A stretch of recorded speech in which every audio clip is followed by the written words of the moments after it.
Do temperature and humidity requirements affect the way a clean room is designed? It's affected by the environment that you're building. So if you're going to build a clean room that needs to maintain a certain temperature, but the outside environment around it is of a higher temperature. As an example, you're going to put a clean room in the middle of an open warehouse, and that open warehouse has no temperature and humidity control. The envelope you build, or the clean room envelope, has to withstand the difference. So you need an R value in the wall in order to make sure that the heat doesn't transfer through.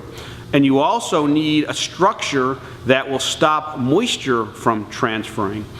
Temperature is one thing because temperature moves with air. So if you've got a positive pressure, you're going to push air out. But moisture is different. Moisture will come into a clean room against pressurization. So moisture will equalize against pressurization. And that causes you to create an environment that has to be very tight. Now, one of the biggest problems you have in a clean room is you lose temperature in places that you don't envision you're going to lose temperature.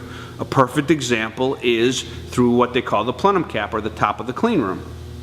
You're moving this air at such a pace, and what happens is everything that happens, including heat transfer, is accentuated. So as you move air across the top of that plenum, if that plenum is warm on one side and cooler on the other, the air will transfer through, or you'll absorb heat into the air, and all of a sudden you won't realize that you're having trouble maintaining your temperature in your clean room because you're using a lot of the energy that you're creating to cool a plenum because it hasn't been properly insulated.